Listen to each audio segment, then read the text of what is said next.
Sa mga followers natin kumakain ng ganyan. Katuro, anong ginagawa mo?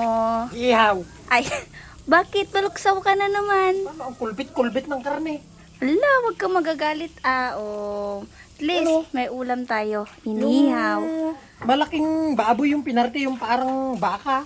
Ay, ayan yung binili mo kanina sa vlog mo. Magkano na yung 1 kilo nun? 240. 240. Ang mura daw, sabi ng mga nagko-comment. Yung iba nga, 320 pa eh.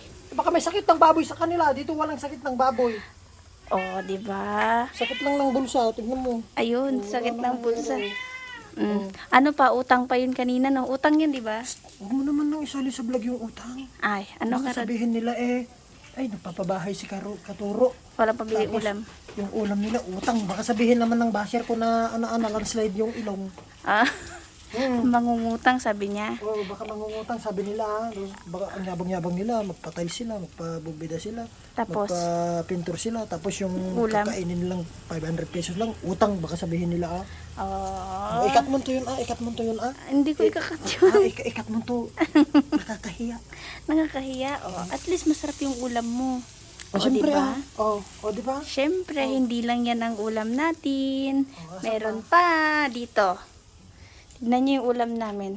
Yan, naka-ready na yung aming hihiwain na iba. Ayan, ano yun? Durikin. Durikin? Alam niyo ba yung durikin? Ayan, niluto ni Inang bangus. Ano ba to? Ay, Adobo, kaninang tanghali. Ala. Ayan, kinilaw na Ang dami naman. isda. Kanin. Ayan, kanin. Ang dami naming ulam, guys. Oh, ano to? Iihaw din? Ala. Grabe. Alam nyo, guys, kung ilan kaming kakain? Apat lang kami. Apat, pero tignan Apat nyo lang naman.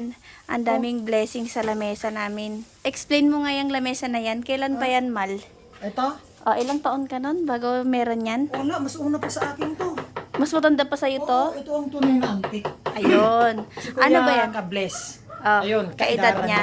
Oo. Ayan o to, guys. Mm. Itong lamesa daw nila, si Kuya Tapos, Ka-bless alam mo pa. ba, 32 years? Mas matanda pa si Amang kay Ka-bless. Bakit naman? Oo, pati si Inang mas bakit kay Ka-bless. Man, mga antik. Oo. Mga antik sila eh. Oo, ito yung gamit namin antik. Pinakamatagal na gamit. Itong antik may sentimental values kasi. Ayun, kaya hindi nila ma-pull out. Ayan. Next naman na niluluto ni Katuro is hito. Hipor. 1, 2, 3, 4. Hipor. Hindi hito. Ayun, sa mga followers natin kumakain ng ganyan. Makain ba kayo nito? Ay, siyempre, alangan naman iniinom nila yung pagkain yan. Kunakmanin.